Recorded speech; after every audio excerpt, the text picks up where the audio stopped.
نحمده ونصلي على رسوله الكريم اما بعد فاعوذ بالله من الشيطان الرجيم بسم الله الرحمن الرحيم رب اشرح لي صدري ويسر لي امري واحلل عقدة من لساني يفقهوا قولي۔ سبق نمبر 122 آیت 1 سے 18 تک۔ سورۃ یوسف۔ سورۃ یوسف عام الحزن میں نازل ہوئی۔ عام الحزن، غم کا سال۔ غم کا سال کون سا سال تھا؟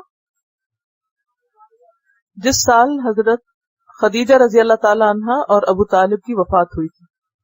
یہ دو لوگ ایسے تھے جو نبی صلی اللہ علیہ وسلم کو سپورٹ کیا کرتے تھے، آپ کے بہترین مددگار تھے، اور یہ کے بعد دیگرے وہ دونوں ہی دنیا سے رخصت ہو گئے۔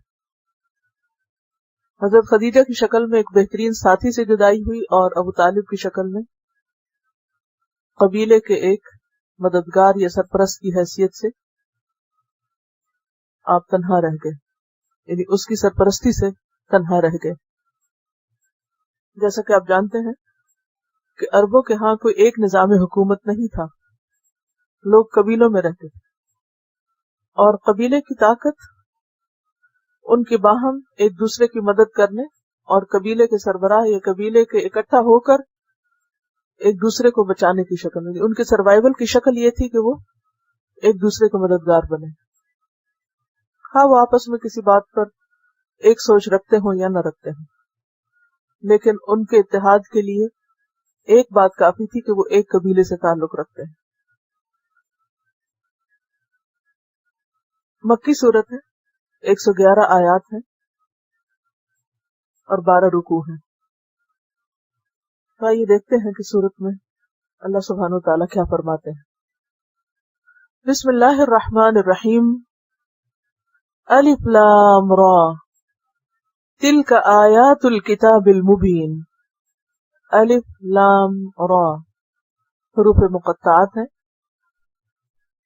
سورۃ البقرہ اور آل عمران میں اس کی وضاحت ہو چکی ہے۔ تلک یہ اگرچہ اشارہ بعید کا ہے، لیکن دور کا اشارہ قریب کی چیز کے لیے اس لیے استعمال ہوا ہے کہ اس میں تعظیم مقصود ہے۔ آیات، آیت کی جمع، الکتاب کتاب یعنی قرآن مجید، المبین جو واضح ہے، یعنی یہ کتاب مراد ہے قرآن مجید جو واضح اور روشن کتاب ہے، جو مبہم باتوں کو کھول کھول کر بیان کرتا ہے۔ مبین کا معنی بیان کرنے والا، وضاحت کرنے والا۔ با یا نون اس کا روٹ ہے۔ بین کہتے ہیں فصیح گفتگو کو، ایسی بات جس میں دلیل بھی ہو، کلیرٹی ہو، وضاحت ہو، اور اس کا ایک ایک لفظ واضح ہو۔ تو یہ آیات جو آپ کے سامنے پڑھی جا رہی ہیں یہ قرآن مجید کی آیات ہیں، اور یہ آیات بہت واضح ہیں، جن سے اپنا مدعا خوب کھل کر سامنے آ جاتا ہے۔ انا انزلناہ قرآنا عربیا، بے شک ہم نے اس کو نازل کیا ہے۔ ہم سے مراد یہاں اللہ سبحانہ وتعالی ہے، جمع کا صیغہ اس لیے استعمال ہوا ہے، اس لیے تعظیم کے لیے، تشریف کے لیے۔ انزلناہ نازل کیا ہے ہم نے اس کو، یعنی اللہ نے اس کو اتارا ہے۔ قرآنًا قرآن، عربین عربی کا۔ قرآن کا لفظ جو ہے قاف را حمزہ سے ہے، قرأ۔ قرآن کا لفظی معنی ہوتا ہے جمع کرنا، اسی سے لفظ قراءت نکلا ہے۔ قرأت نہیں کہتے اس کو، بعض لوگ اس کو قرأت بولتے ہیں، اونٹ کی خارش کو کہتے ہیں۔ اصل لفظ کیا ہے؟ قراءہ۔ تو قرآن کا مطلب جمع کرنا، یعنی قرآن نے ہر طرح کے علوم کو جمع کر رکھا ہے، پچھلی کتابوں کے مضامین کو جمع کر رکھا ہے۔ حروف اور کلمات کو جمع کر رکھا ہے. اور قرأ کا معنی پڑھنا بھی ہوتا ہے، اور قرآن فعلان کے وزن پر مصدر ہے، یعنی پڑھنا. لفظی معنی کیا ہے؟ پڑھنا. یعنی جب آپ لفظ قرآن بولتے ہیں تو آپ کے ذہن میں ایک کتاب آتی ہے، لیکن لفظی معنی اس کا کیا ہے؟ پڑھنا. عام طور پر جو مصدر ہوتا ہے جیسے پڑھنا، کھانا، پینا، اس سے فعل نکلتا ہے، یعنی کام نکلتا ہے. تو جب قرآن کو قرآن کہا جاتا ہے اور قرآن کا معنی پڑھنا اور بہت زیادہ پڑھنا، تو اس سے کیا مفہوم نکلتا ہے؟ اس کو یوں سمجھیے کہ جیسے کسی انسان کو کھانا کہا جائے کہ فلاں تو کھانا ہے، کیا کہیں گے؟ بہت زیادہ کھانے والا. اسی طرح فلاں شیر ہے مثلا، بہادری کے لیے آتا ہے. تو مصدر کا لفظ جو ہے جب کسی آبجیکٹ کے لیے استعمال ہوتا ہے تو عام طور پر اس میں مبالغہ پایا جاتا ہے. تو قرآن تو اللہ کا کلام ہے، اللہ تعالیٰ نے اس کو اتارا ہے، پڑھنے کے لیے اتارا ہے، سمجھنے کے لیے اتارا ہے، عمل کے لیے اتارا ہے. تو اللہ تعالیٰ فرماتے ہیں کہ اسے ہم نے اتارا ہے اور عربی زبان میں اتارا ہے. عین رابا، عربہ کا لفظی معنی ہوتا ہے کسی بات کو واضح کرنا. یہ کتاب بالکل واضح کتاب ہے. بالکل ایسے ہی آپ جیسے پیچھے پڑھا نا کہ کتاب مبین، تو یہ کیا ہے؟ قرآن عربیہ، ایسے زبان میں اتارا ہوا ہے کلام کہ جو پوری طرح سمجھ میں آنے والا ہے، واضح ہے.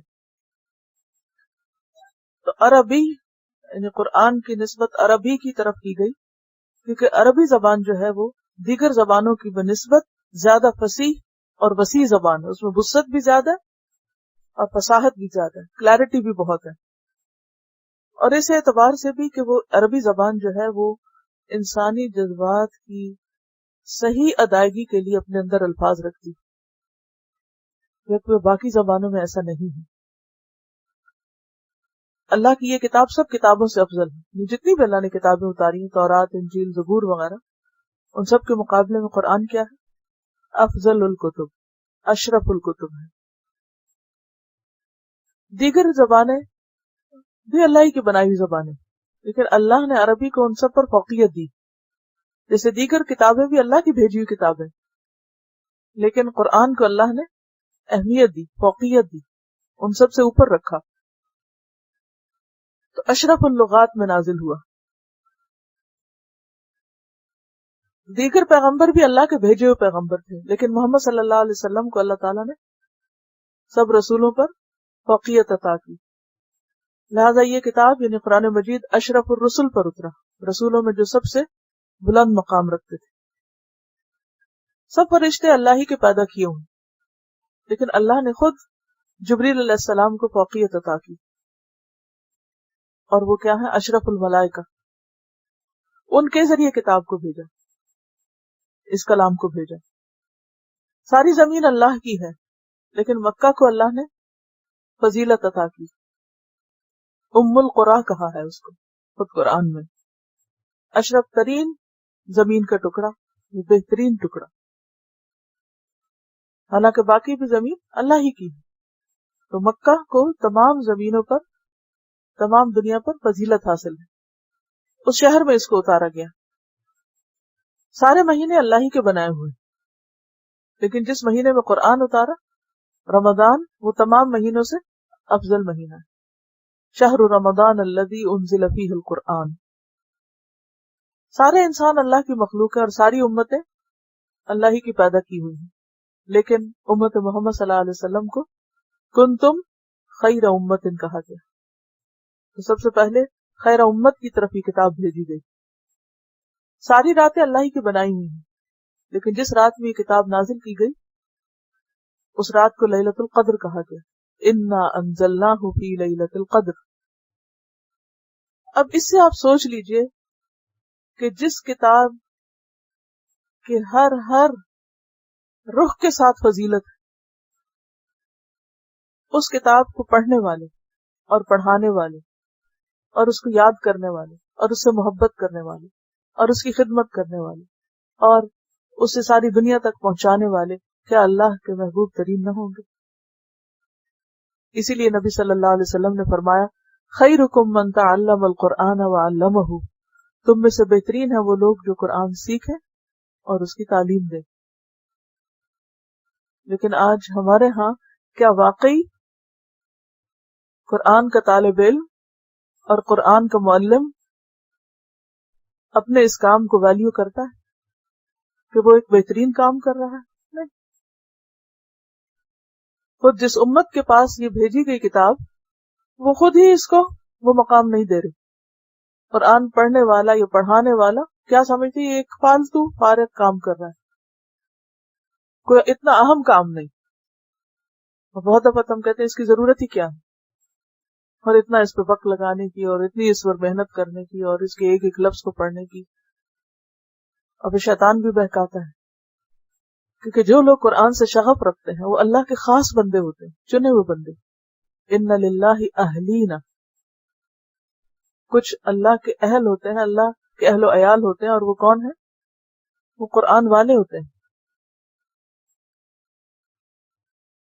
تو بات یہ ہے کہ یہ کتاب کوئی معمولی کتاب نہیں ہے، اسے اللہ نے نازل کیا ہے اور عربی زبان میں نازل کیا ہے،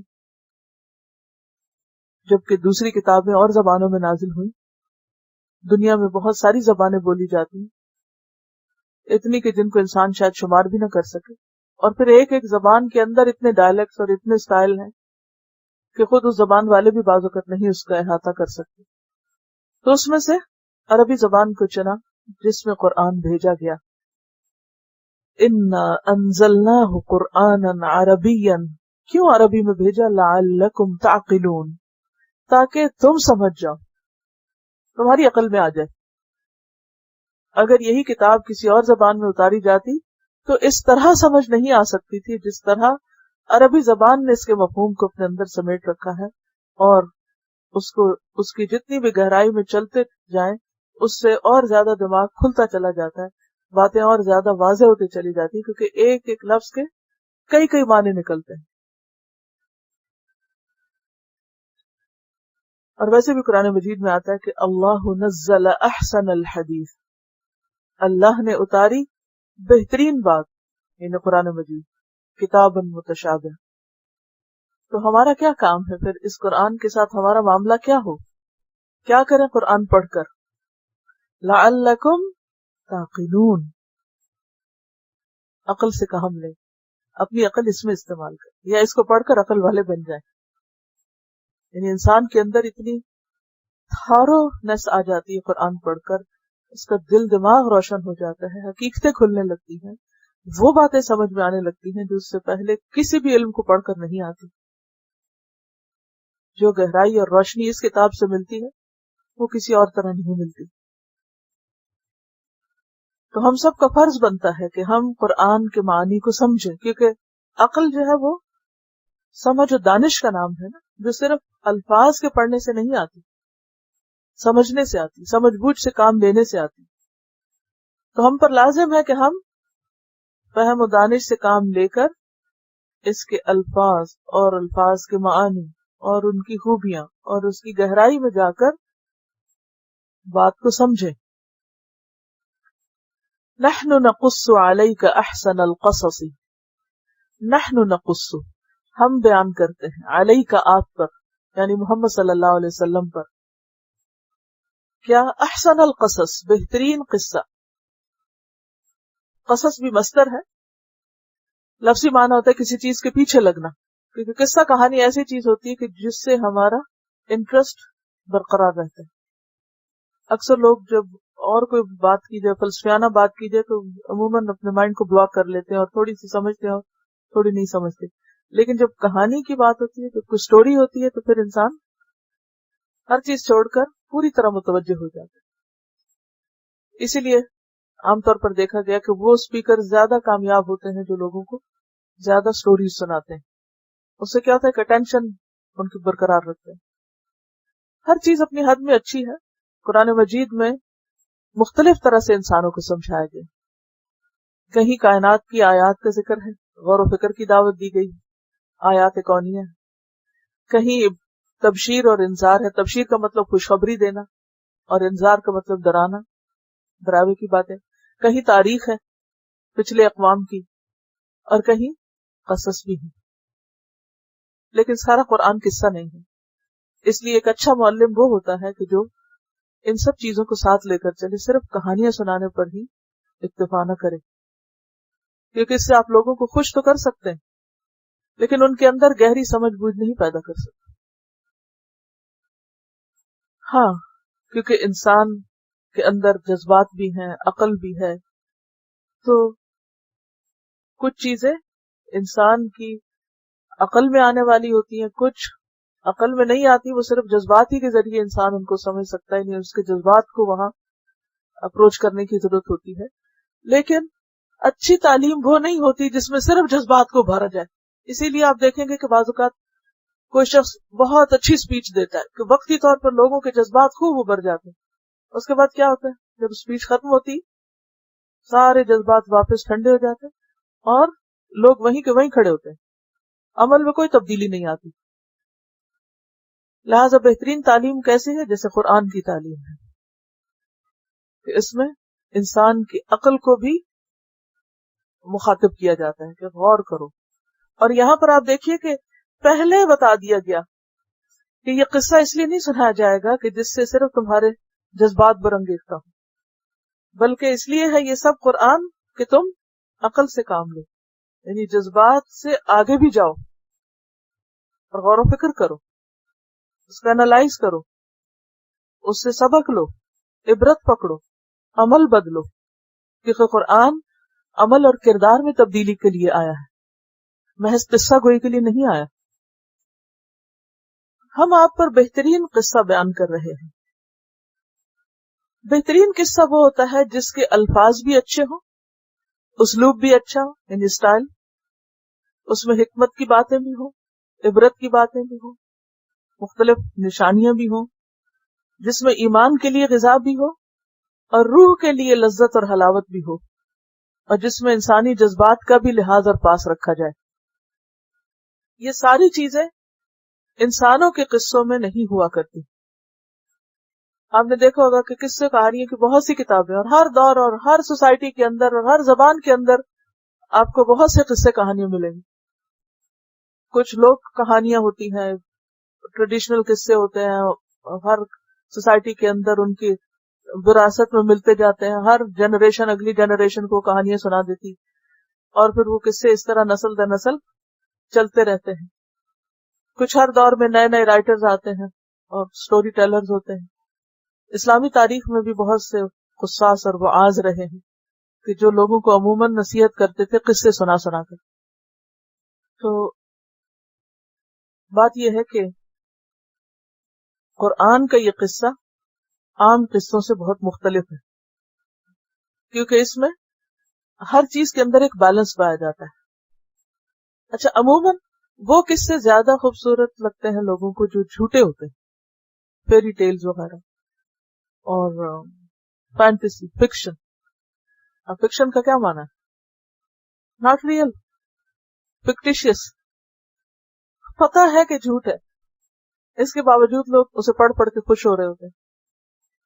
خود کو دھوکہ دینے والی بات ہوتی ہے. حقیقت سے فرار کے لیے وہ بھی ایک نشے کی قسم ہوتی ہے، اور کچھ لوگ تو صرف ایک نشے کی تکمیل کے لیے قصے پڑھتے رہتے ہیں. پتہ ہوتا ہے اس کی کوئی حقیقت نہیں، اور یہی وجہ ہے کہ بس وہ پڑھنے کے لیے پڑھ لیتے ہیں، اور ان کو چین نہیں آتا جب تک وہ ایسی کوئی چیز نہ پڑھے. ہیبٹ بن جاتی. اس لیے آپ نے دیکھو کہ بعض اوقات لوگ ٹریول کر رہے تھے تو موٹے موٹے ناول پکڑے ہوئے تھے، بس پڑھ رہے ہیں، دنیا سے بے خبر ہیں دائیں بائیں کیا ہو رہا ہے، لیکن وہ گم ہے، غرق ہے جادو سے. مشہور قصے جو آج کل ہیں ان کے نام آپ کو پتہ ہی ہوگا، ہیری پوٹر وغیرہ، اور اس میں عموماً جادو اور اس طرح کی باتیں جو ہیں، کیونکہ وہ بھی سپرسٹیشنز یا انسانی تخیلات پر مبنی بہت سی چیزیں ہوتی ہیں، تو ان کو نمبر 1 قرار دیا جاتا ہے، یہ بیسٹ سیلرز کا قرار دیا جاتا ہے. لیکن سورۃ یوسف کو پڑھ کر آپ کو بہترین ہونے کی جو ایک بہترین شکل نظر آئے گی وہ کسی اور قصے میں آپ کو نہیں آئے گی. اللہ تعالیٰ فرماتے ہیں کہ ہم قصہ سنا رہے ہیں اور یہ قصہ بہترین قصہ ہے جو سچ پر مبنی ہے، بہترین الفاظ اس میں اختیار کیے گئے، بہترین اسٹائل ہے، حکمت ہے، سیکھنے کی چیزیں ہیں، زندگی بدل دیتا ہے، اخلاق اور کردار کو بدل دیتا ہے۔ بہت سے قصے پڑھ کر انسان وقتی طور پر رو بھی دیتا ہے اور بعد میں تخیل میں اسی کے اندر ہی رہتا ہے، یا اس قصے کے کرداروں میں سے ایک کردار خود کو بنا لیتا ہے اور وہ اس کے ساتھ ساتھ چلتا رہتا ہے۔ آپ لوگوں کو بھی یاد ہوگا بچپن میں اگر آپ نے کوئی سٹوری پڑھی ہو اور کسی بچے کے ساتھ ظلم ہوا ہو، یا اسے گھر سے نکال دیا گیا ہو، یا اس کی ماں ستیلی ہو، یا اس کی پٹائی ہوتی، ایسے قصے پڑھ کر آپ کو اپنے ماں باپ پہ بھی شک ہونے لگتا ہے کہ شاید ہمارے ماں باپ بھی ستیلے ہیں ہمارے۔ اس طرح کی بہت ساری چیزیں عموماً قصوں سے انسان مس لیڈ بھی ہو جاتا ہے، مس لیڈ کرتے ہیں بعض اوقات، صحیح سبق سکھانے کی بجائے حقیقت سے فرار اور عمل سے فرار سکھا دیتے ہیں، بیکار کر دیتے ہیں ذہن کو۔ اور ہم کیوں بیان کر رہے ہیں یہ قصہ؟ بما اوحینا الیک ھذا القرآن، اس وجہ سے کہ ہم نے آپ کی طرف یہ قرآن بذریعہ وحی اتارا ہے یا وحی کیا ہے۔ چونکہ قرآن نازل ہم نے کیا ہے لہذا قصہ بھی ہم سنا رہے ہیں اور وحی کے ذریعے سنا رہے ہیں۔ آپ کو اس قصے کی کوئی خبر نہ تھی۔ وَإِن كُنتَ مِن قَبْلِهِ لَمِنَ الْغَافِلِينَ، اور بے شک اس سے پہلے آپ البتہ لا علم لوگوں میں سے تھے، یعنی اس قصے سے متعلق۔ اب یہ غافلین کا لفظ ہے یہ غفلت سے، اور یہاں غفلت لا علمی کے معنوں میں آیا ہے، اور اس کا یہ مطلب نہیں کہ نعوذ باللہ آپ جو تھے وہ ہر چیز کے بارے میں لا علم تھے۔ مراد اس سے یہ ہے کہ آپ اس قصے کے بارے میں لا علم تھے، کیونکہ یہ قصہ عربوں کا قصہ نہیں تھا، یہ قصہ بنی اسرائیل کا قصہ تھا۔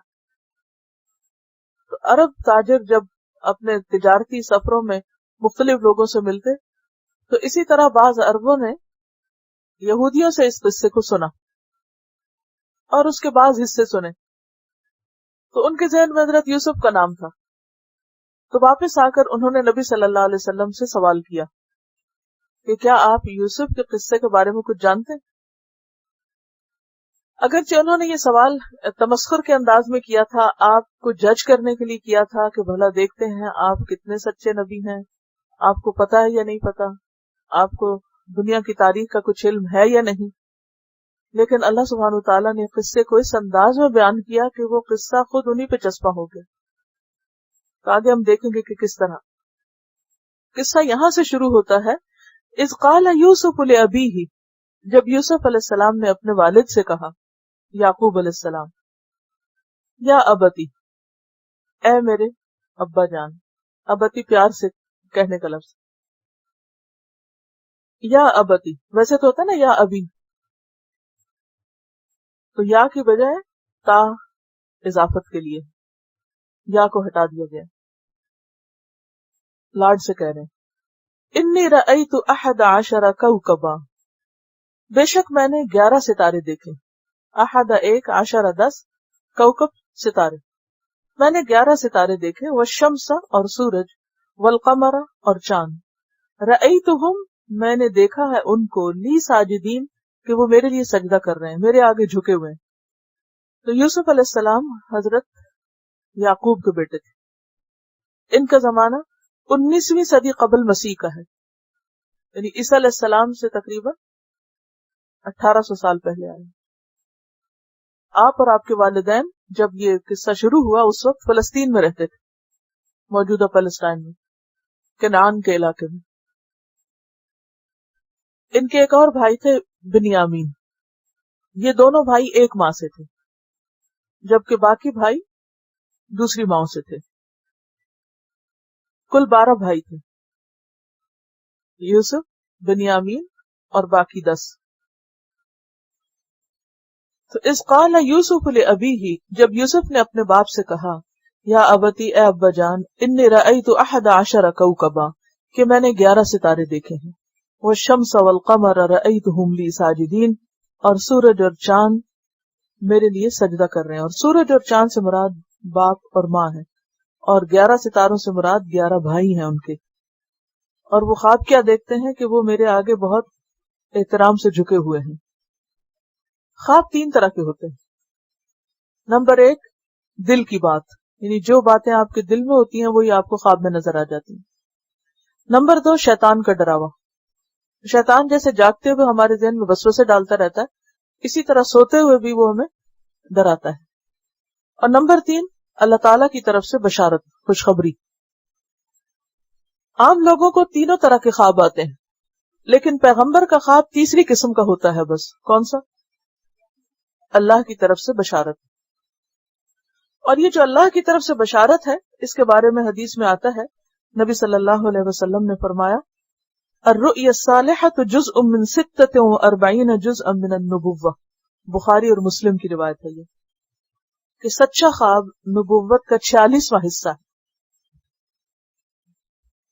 تو ابھی چونکہ آپ نبی تو نہیں بنے تھے، لیکن آپ کو بشارت ہو گئی خواب کے ذریعے کہ آپ پر ایک وقت ایسا آئے گا کہ جب آپ کے والدین اور آپ کے بھائی آپ کے سامنے جھک جائیں گے، یعنی اللہ تعالیٰ آپ کو عزت عطا کرے گا۔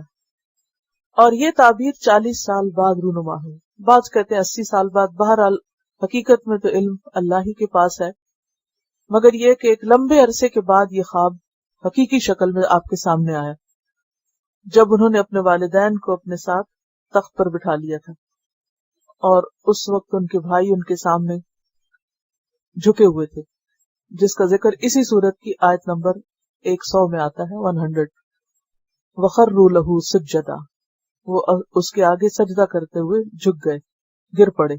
وقال، اور یوسف بولے، یا ابت ھذا تأویل رؤیایا، اے ابا جان یہ ہے تعویل، یہ تعبیر میرے خواب کی، من قبل جو اس سے پہلے میں نے دیکھی تھی، قد جعلها ربی حقا، میرے رب نے اس کو سچ کر دکھایا۔ تو اس سے یہ بھی پتہ چلتا ہے کہ جو سچے خواب ہوتے ہیں ان کی کوئی نہ کوئی تعبیر ہوتی ہے، اور وہ تعبیر سامنے بھی آ جاتی ہے۔ اس سلسلے میں ہمیں کیا رہنمائی دی گئی ہے؟ نبی صلی اللہ علیہ وسلم نے فرمایا، بخاری کی روایت ہے، جب تم میں سے کوئی پسندیدہ خواب دیکھے تو اسے بیان کر دے، یعنی کسی سے ذکر کر لے، لیکن کس کے سامنے ذکر کرے؟ جو خیر خواہ ہو، جو حاسد نہ ہو۔ اور اگر ناپسندیدہ خواب دیکھے تو کروٹ بدل لے، یعنی جس پہلو پہ آپ سوئے ہوئے اسے تبدیل کر لیں، اسی پر نہ سوئے رہیں۔ اور اس خواب کے شر سے اللہ تعالیٰ کی پناہ مانگے، اور کسی کے سامنے اس خواب کو بیان نہ کرے، منہ سے نہ نکالے، ذکر نہ کرے، تو اس خواب سے اسے کوئی نقصان نہ ہوگا۔ یہ بھی بخاری کی روایت ہے۔ کیا حکم ملتا ہے جب اچھا خواب آپ دیکھیں؟ سب سے پہلے تو یہ جاننا ضروری ہے کہ خواب کی 3 قسمیں، اور یہ چونکہ خواب ہر کوئی دیکھتا ہے کسی نہ کسی شکل میں، اس لیے ہر وقت آپ کسی سے نہیں پوچھ سکتے اور کسی سے ڈسکس نہیں کر سکتے۔ خود پتہ ہونا چاہیے ہم میں سے ہر ایک کو کہ خواب کی قسمیں کتنی ہیں، اور پھر خود انالائز کرنا چاہیے کہ میری خواب کس درجے میں ہے۔ پہلی تو یہ حدیث نفس، دل کی بات ہے۔ اگر آپ کوئی ایسی چیز دیکھ رہے ہیں کہ جس کے بارے میں آپ دن بھر سوچتے رہیں، یا اگلے دن کوئی وہی معاملہ پیش آنے والا ہے، مثلا یہ کہ آپ کو کسی امتحان میں بیٹھنا ہے، یا کہیں کوئی ٹیسٹ دینا ہے، یا انٹرویو دینا ہے، یا کوئی اور اسی طرح کا معاملہ ہے، تو وہ کیا ہوگا؟ آپ کو خواب میں نظر آنے لگے گا، اور آپ خواب میں وہ آپ کے اپنے اندر کی پریشانی خواب میں ظاہر ہو جاتی ہے۔ دوسری قسم کا خواب کون سا ہوتا ہے؟ شیطان کا ڈراوا۔ اس میں بھی عموماً جو ڈراونے خواب ہوتے ہیں وہ شیطان کی طرف سے ہوتے ہیں، جو انسان کا دشمن ہے اور انسان کو پریشان کرنا چاہتا ہے۔ لیکن تیسری طرح کے خواب جو ہیں، جو عموماً اٹھنے پر یاد بھی رہتے ہیں، جو شیطان کا ڈراوا ہوتا ہے، ڈراونے خواب، ان کا کوئی منہ سر نہیں ہوتا، کہاں سے شروع ہوئے کہاں ختم ہوئے، کوئی ایک بیچ کا حصہ تھوڑا بہت پریشان کو یاد رہ گیا اور باقی کچھ نہیں۔ تو اس لیے جو تیسری قسم کا خواب ہے صرف اس پہ توجہ دینی چاہیے، اور تیسری قسم کا خواب وہ ہوتا ہے کہ جو آپ نے نہ تو سوچا ہوتا ہے کبھی اس کے بارے میں، اور پھر یہ کہ بالکل روز روشن کی طرح آپ کے سامنے ہوتا ہے، گویا آپ وہاں پر موجود تھے، اور پھر یہ کہ اس کا کوئی نہ کوئی مطلب بھی بنتا ہے۔ اب اگر اس کو دیکھ کر آپ کی فیلنگ اچھی ہو تو آپ کسی کو سنا سکتے ہیں اپنا خواب، جیسے کہ نبی صلی اللہ علیہ وسلم کا طریقہ تھا کہ فجر کی نماز کے بعد آپ بیٹھتے اور صحابہ کرام سے خود پوچھتے کہ اگر کسی نے کوئی خواب دیکھا تو بتائیں، اور پھر خود بھی تعبیر کرتے اور صحابہ کو بھی کہتے کہ اگر کوئی تعبیر کرنا چاہے تو کرے۔ یہ بھی سکھانے کا ایک طریقہ ہے، یعنی یہ بھی تعلیم کا ایک طریقہ تھا۔ ایک تعلیم تو وہ ہے جو کتابوں میں جو باتیں لکھی ہیں ان کو سکھا دیا جائے، اور ایک تعلیم کیا ہے کہ انسانوں کے اوپر جو کیفیات گزرتی ہیں ان کو انالائز کرنا سکھایا جائے۔ تو یہ وقت وہ وقت ہوتا تھا جس میں آپ صحابہ کرام کی دل کی باتیں سنا کرتے تھے اور اس وقت ان کو رہنمائی دیا کرتے تھے. اب اس صورت میں اگر خواب اچھا ہے اور جس کو آپ سنا رہے ہیں وہ آپ کا خیر خواہ ہے تو کوئی حرج نہیں. لیکن اگر آپ سمجھتے ہیں کہ کوئی شخص ایسا ہے جو آپ کا رائیول ہے مثلا کسی بھی اعتبار سے، بعض اوقات ہسبینڈ وائف بھی رائیولز ہو سکتے ہیں، بعض اوقات بہن بھائیوں میں، جیسے اس قصے میں آپ دیکھیں گے تو بہن بھائیوں میں محبت بھی ہوتی ہے اور بہن بھائیوں میں حسد بھی بہت ہوتا ہے، خون کے رشتے. تو ایسی صورت میں خواب نہ سنایا جائے. اسی لیے آپ دیکھتے ہیں کہ یعقوب علیہ السلام اپنے بیٹے کو کہتے ہیں کہ خواب مت سنانا بھائیوں کو، ورنہ ایسا نہ ہو کہ وہ تجھے نقصان پہنچائے. اور پھر یہ کہ اگر خواب پریشان کن ہے، یعنی مطلب آپ کو سمجھ میں آ رہا ہے، کیونکہ ہوتا یہ کہ جو اچھا خواب ہوتا ہے اس کے دیکھنے پر جب آپ اٹھتے ہیں تو دل کے اندر ایک اطمینان سا ہوتا ہے، ایک خوشی سی ہوتی ہے. اور جو برا خواب ہوتا ہے اس کے دیکھنے پر آپ کے اندر ایک پریشانی سی ہوتی ہے. تو اب ہوتا کیا ہے، ہماری عادت یہ ہے کہ جب کسی بات پہ ہم پریشان ہوتے ہیں تو فوراً جو راستے میں نظر آئے اسے کھڑے ہو کے سنانے لگتے ہیں. اور سننے والے بھی اپنے آپ کو علامہ سمجھتے ہوتے ہیں اور مفتی اعظم، فوراً فتویٰ دے دیتے ہیں کہ اس کا یہ مطلب بنتا ہے، فوراً تعبیر کر کے سنا دیتے ہیں. صرف اس کو نہیں سناتے، 10 اور کو بھی سنا دیتے ہیں، فلاں نے یہ خواب دیکھا اور اس کا یہ اور یہ مطلب بنتا ہے. ان سب معاملات میں بے حد احتیاط کی ضرورت ہے، کیونکہ حدیث میں یہ بھی آتا ہے جب تک خواب کی تعبیر بیان نہ کی جائے تو وہ ایسے ہے جیسے پرندے کے پاؤں پر ہو. پرندے کے پاؤں کے اوپر، یعنی پرندے کا پاؤں کہاں ہوتا ہے؟ ہوا میں. جب اڑ رہا ہوتا ہے تو پرندے کا پاؤں ہوا میں نہیں، معلق ہے، وہ ہے اوپر، ہمارے سے اوپر ہوتا ہے نا پرندے کا پاؤں، یعنی وہ ابھی اترا نہیں ہوتا، نازل نہیں ہوتا، واقع نہیں ہوتا. جب خواب کی تعبیر بیان کر دی جائے تو وہ وقوع پذیر ہو جاتا ہے، نہیں پرندہ نیچے آ جاتا ہے اور وہ ہو جاتا ہے ویسا. تو اس لیے اس معاملے میں بے حد احتیاط کرنا چاہیے کہ سوائے اپنے قریب ترین لوگوں کے جن پر آپ اعتماد کرتے ہوں واقعی، خواب نہ سنائیں کسی، برا خواب خاص طور پر. تو اس صورت میں پھر کیا کرے انسان؟ دل کی پریشانی کا علاج کیا ہو؟ کیونکہ آپ پریشان تو نہیں سارا دن رہنا، کیونکہ جب ایک بات ہے آپ نے دیکھی ہے اور آپ پریشان ہیں اور آپ کسی سے ذکر بھی نہیں کرنا چاہتے کہ معلوم نہیں سامنے والا کیا بول دے، کیونکہ آپ اسے یہ تھوڑی کہیں گے اچھا میں خواب سناؤں گا پر چپ رہنا تم، کیونکہ اگر آپ خود چپ نہیں رہے تو وہ کیسے چپ رہے.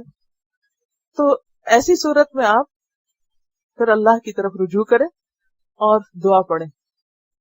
ایاک نستعین کتاب ہے نا، اس میں برا خواب آنے کے اوپر دعا بھی موجود ہے. ویسے بھی رات کو سوتے ہوئے اگر وحشت ہو، خوف ہو، اس وقت بھی دعا پڑھی جاتی ہے، اعوذ بکلمات اللہ التامۃ من غضبہ وعقابہ وشر عبادہ ومن ھمزات الشیاطین وان یحضرون. میں اللہ تعالیٰ کے تمام کلمات کے ساتھ اس کے غضب، عذاب اور بندوں کے شر سے پناہ چاہتا ہوں، اور شیطانوں کے وسوسوں، نیز اس بات سے کہ وہ شیطان میرے قریب آئیں. ایک تو یہ دعا. لیکن برا خواب آنے کی دعا کیا؟ اللہم انی اعوذ بک من عمل الشیطان وسیئات الاحلام فانہا لا تکون شیئا. اے اللہ، میں اپنے آپ کو تیری پناہ میں دیتا ہوں شیطان کے عمل سے اور برے خوابوں سے، کیونکہ وہ کوئی حقیقت نہیں رکھتے. یعنی انسان ان کو خود نگیٹ کرے کہ اللہ اگر کوئی چیز ایسی ہے بھی تو میری حفاظت کر، ورنہ یہ ہے کہ میرے دل سے اس کا خیال چلا جائے، کیونکہ خواب تو خواب ہی ہے نا، خیال ہے، ابھی اس کی حقیقت تو نہیں جب تک کہ وہ واقع نہ ہو جائے.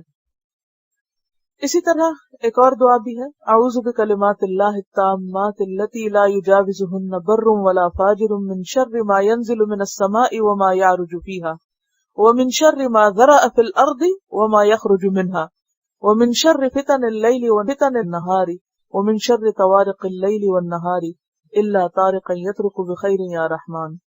میں اللہ تعالیٰ کے ان تمام کلمات کے ساتھ پناہ چاہتا ہوں جن سے نہ تو کوئی نیک بڑھ سکتا ہے اور نہ کوئی برا شخص، یعنی اچھا کرنے والا بھی اس سے آگے نہیں جا سکتا اور برا کرنے والا بھی. ہر اس چیز کے شر سے جو آسمان سے اترتی ہے اور جو آسمان کی طرف چڑھتی ہے، اور اس چیز کے شر سے جو زمین میں پیدا ہوتی اور جو اس سے باہر نکلتی ہے. نیز رات اور دن کے فتنوں اور حادثات سے پناہ چاہتا ہوں، البتہ جو حادثہ بہتری کا باعث ہو وہ بہتر ہے، اے رحم فرمانے والے. کیونکہ بعض واقعات زندگی میں ایسے ہوتے ہیں کہ جو انسان چاہتا تو نہیں لیکن اسی میں انسان کے لیے کچھ بھلائی ہوتی ہے. عسیٰ ان تکرہوا شیئا ویجعل اللہ فیہ خیرا کثیرا، اس مفہوم میں. قال، کہا، کس نے؟ یعقوب علیہ السلام نے. یا بنیا، اے میرے بچے، لا تقصص رؤیاک، نہ تم بیان کرنا اپنے خواب کو، علی اخوتک، اپنے بھائیوں پر، اپنے بھائیوں کے سامنے اپنا خواب نہ بیان کرنا. ایک ہوتا ہے رؤیا الف کے ساتھ اور ایک ہوتا ہے رؤیا گول تا کے ساتھ. رؤیا ہوتا ہے گول تا کے ساتھ آنکھوں سے دیکھنا، اور رؤیا خواب میں دیکھنا. خواب بھی دیکھا ہی جاتا ہے، دونوں رآ سے ہیں. لا تقصص رؤیاک، اے میرے بچے اپنا خواب بیان نہ کرنا، علی اخوتک، اپنے بھائیوں پر، اس کا ذکر نہ کرنا. فیکیدوا لک کیدا، تو وہ تیرے خلاف کوئی چال چلیں گے نقصان پہنچانے کے لیے، کیونکہ وہ ان سے حسد رکھتے تھے. اور والدین کو یہ بات سمجھ میں آ جاتی ہے جب ایک بچے کے ساتھ دوسرے بچے زیادتی کر رہے ہوتے ہیں. تو اسی علم کی بنا پر یعقوب علیہ السلام نے یوسف کو نصیحت کی. ان الشیطان للانسان عدو مبین، بے شک شیطان انسان کا کھلا دشمن ہے. انسان سے مراد آدم اور حوا اور ان کی اولاد ہے، کیونکہ شیطان نے آدم اور حوا کے ساتھ دشمنی کی تھی تو ان کی اولاد کے ساتھ بھی وہ دشمنی کرتا ہے. وہ تمہارا دشمن ہے، اس لیے اس کی دشمنی سے بچ کے رہنا. یعنی ٹھیک ہے وہ تمہارے بھائی ہیں، تمہارے ساتھ اچھے نہیں، لیکن اصل بات یہ کہ ان کے پیچھے بھی شیطان لگا ہوا ہے. اس سے یہ بات بھی پتہ چلتی ہے کہ جو حاسد ہوتا ہے خاص طور پر اس سے احتیاط برتنی چاہیے. جب یہ پتہ چل جائے کہ کوئی شخص آپ کے ساتھ جیلس ہے، چاہے آپ کی جاب پر یا آپ کے گھر میں یا کہیں پر بھی، تو پھر انسان اس کے ساتھ بات کرتے ہوئے، معاملہ کرتے ہوئے محتاط رہے. اور اس میں ایک تعلیم یہ دی گئی ہے، صحیح الجامع کی ایک حدیث ہے کہ نبی صلی اللہ علیہ وسلم نے فرمایا، استعینوا علی انجاح حوائجکم بالکتمان، اپنی حاجات کی تکمیل میں خاموشی سے کام لو، یعنی چھپا کے کام کرو. کچھ منصوبے اگر بناؤ تو ان کو وقت سے پہلے اعلان نہ کرو. فإن كل ذی نعمت محسود، کیونکہ ہر صاحب نعمت حسد کیا جاتا ہے. جس شخص کو بھی کوئی نعمت ملتی ہے تو اس سے حسد ضرور ہوتا ہے. بعض لوگ اپنا حسد ظاہر کر دیتے ہیں اور بعض ظاہر نہیں کرتے. بعض لوگ آپ کے دوست بنے رہتے ہیں حالانکہ وہ آپ کے حاسد ہوتے ہیں. ان کی دشمنی نظر نہیں آتی، لیکن شیطان چونکہ دشمن ہے اس لیے کچھ نہ کچھ ان کے ذریعے نقصان پہنچاتا رہتا ہے. اور خصوصاً تعلقات کے بگاڑ میں، خواہ وہ تعلق شوہر اور بیوی کا ہو، تو شیطان کا کام کیا ہوتا ہے کہ ان کے درمیان پھوٹ ڈلوائے رکھے، کوئی نہ کوئی ایسی بات روز چھیڑ دے کہ جس کی وجہ سے دونوں کے تعلقات خراب رہیں. اسی طرح جو بھی پیار کے رشتے ہوتے ہیں، خواہ وہ بہن بھائیوں کے ہوں یا دوستوں کے ہوں، ان سب رشتوں میں وہ دشمن جدائی ڈالنا چاہتا ہے. کیونکہ اچھی اولاد، اچھے والدین، اچھا شوہر یا بیوی یا اچھے دوست، یہ سب کیا ہے؟ دراصل اللہ کی نعمت ہے بہت بڑی. اور جس کو بھی کوئی بڑی نعمت ملتی ہے اس کا امتحان اتنا ہی سخت ہوتا ہے. بعض اوقات انسان اس کی ناقدری کرواتا ہے، ناشکری کرواتا ہے، اور بعض اوقات کوئی نہ کوئی ایسا فتنہ ڈالے رکھتا ہے کہ جس کی وجہ سے ان رشتوں کی باہمی محبت ختم ہو جاتی یا کم ہو جاتی. اور یہ سب دراصل شیطان کا شر ہوتا ہے. یہ وجہ ہے کہ اگر آپ غور و فکر کریں، جتنے بھی آپ کے آس پاس کے تعلقات ہیں، ان سب تعلقات کی خرابی کے پیچھے شیطان کا شر ہوتا ہے اور لوگوں کا حسد ہوتا ہے. قال یا بنی لا تقصص رؤیاک علی اخوتک فیکیدوا لک کیدا ان الشیطان للانسان عدو مبین. پھر وہ خود اس کی تعبیر کرتے ہیں. یوسف علیہ السلام کے خواب کی تعبیر کون کرتے ہیں؟ ان کے والد. وَكَذَلِكَ يَجْتَبِيكَ رَبُّكَ، اس خواب سے یہ پتہ چلتا ہے کہ تیرا رب تجھے چن لے گا، یعنی نبوت سے سرفراز کرے گا. وَيُعَلِّمُكَ مِن تَأْوِيلِ الْأَحَادِيثِ، اور تمہیں باتوں کی تعویل کا علم دے گا. تعویل کا لفظ جو ہے یہ اول سے ہے، حمزہ واو لام، اول کا لفظ بھی اسی سے. کسی چیز کا اصل کی طرف رجوع کرنا، اصل حقیقت. تعویل کس کو کہتے ہیں؟ اس کی اصل حقیقت، ٹھیک ٹھیک جو مقصود ہوتا ہے، یہ اصلی غایت، مقصد کیا اس بات کا، مراد اس سے کیا ہے. اور احادیث کا لفظ جو ہے یہ حدیث کی جمع ہے. حدیث کہتے ہیں بات کو، کہانی کو، ہر وہ کلام جو انسان تک پہنچ سکے، خواہ وہ سننے کے ذریعے یا پھر ذریعہ وحی یا خواب یا بیداری کی حالت میں، سب چیزیں احادیث ہوتی ہیں. ہر وہ کلام، کیونکہ حدیث کا معنی آپ کو سمجھنا ضروری ہے. حدیث سے مراد صرف حدیث رسول صلی اللہ علیہ وسلم ہی نہیں ہوتا، قرآن کے لیے بھی لفظ حدیث آتا ہے.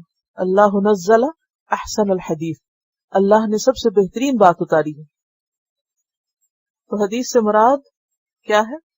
بات، کلام، ہر وہ کلام جو انسان تک پہنچے، خواہ وہ سننے کے ذریعے، خواہ وہ وحی کے ذریعے، خواہ وہ خواب کے ذریعے، کوئی بھی ذریعہ ایسا ہو کہ جس سے ایک بات انسان کے پاس آئے، کو واقعہ، کو خبر. تو تعویل یہ ہے کہ انسان اس بات کو سن کر اس کا اصل مقصد سمجھ آئے. اب دیکھیں کہ لوگ مثلاً آپ سے کوئی آ کے ملتا ہے، آپ کو کوئی بات سناتا ہے، کسی کی کوئی بات کرتا ہے، کوئی قصہ سناتا ہے، کوئی آپ کو فون کرتا ہے، کال کرتا ہے، کوئی بات آپ سے کرتا ہے، کوئی شخص کسی اور کا قصہ آپ کو سناتا ہے، یا کچھ آپ پڑھتے ہیں. اب اس میں کیا ہوتا ہے؟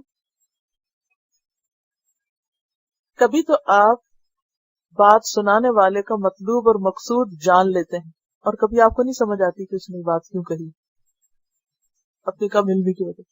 لیکن کچھ لوگ دوسروں کے مقابلے میں اس میں بہت اچھے ہوتے ہیں. مثلاً ایک مجلس کے اندر ایک بات کہی جاتی ہے، لیکن ہر شخص اس کو کس طرح لیتا ہے؟ اپنی عقل سمجھ کے مطابق.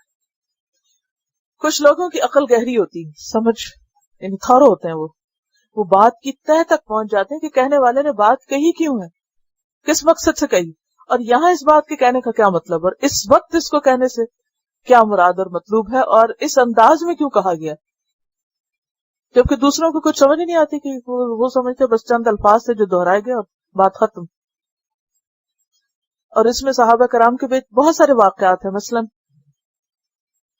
مختلف خوابوں یا آیات کے نزول کی وجہ سے حضرت ابوبکر کو پتہ چل گیا کہ آپ صلی اللہ علیہ وسلم کا آپ کی وفات قریب ہے، لیکن دوسرے صحابہ کو نہیں سمجھ آئی. جب یہ سورت نازل ہوئی تھی، اذا جاء نصر اللہ والفتح، حضرت ابوبکر رونے لگے، حالانکہ اس میں کیا تھا؟ فتح کی خوشخبری. وَرَأَيْتَ النَّاسَ يَدْخُلُونَ فِي دِينِ اللَّهِ أَفْوَاجًا، واو، اتنی بڑی کامیابی، سب لوگ مسلمان ہو گئے. لیکن حضرت ابوبکر رونے لگے کہ مشن مکمل ہو گیا، جدائی کا وقت آ گیا. تو یہ کیا ہے؟ تعویل الاحادیث. یہ خاص اللہ ہی سمجھ دیتا ہے، یہ حکمت کی باتیں ہوتی ہیں. یؤتی الحکمت من یشاء، حکمت عطا کرتا ہے جس کو چاہتا ہے. ومن یؤت الحکمت فقد اوتی خیرا کثیرا، اور جس کو حکمت اور دانائی مل جائے اس کو بہت بڑی خیر مل جاتی.